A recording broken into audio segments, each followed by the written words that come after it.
Now it's 6 changes to the state's emergency family shelter rules went into place earlier this month, including a 5-day maximum stay for people in overflow sites. So how is this impacting resources in our area? Western Mass News reporter Olivia Hickey joining us live in studio after getting answers.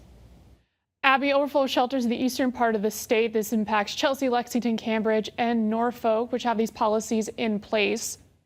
I spoke with Erin Forbush this afternoon. She is the Senior Director of Housing and Shelter for ServiceNet, which has several shelters in Western Mass, 2 family shelters in Greenfield, 2 family shelters in Pittsfield, and an individual shelter in Pittsfield. She explains families in their shelters fall under the 9-month length of stay policy. We are working with all the families to find them housing as soon as possible, which is what we've always done. For months, Governor Maura Healey has spoken out about the rapid growth of emergency shelters in the Commonwealth being unsustainable and unaffordable, saying the brief stay will allow people some relief while accessing services. She also called a state of emergency last year due to the uptick in immigrant families arriving to Massachusetts.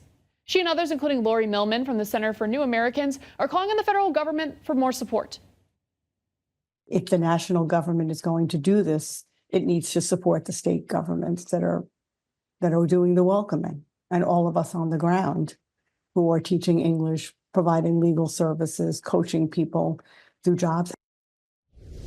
The administration has implemented other programs to allow people to leave emergency shelters, like offering work authorizations for immigrants, English classes, and job placements. Reporting in studio for Western Mass News, I'm Olivia Hickey.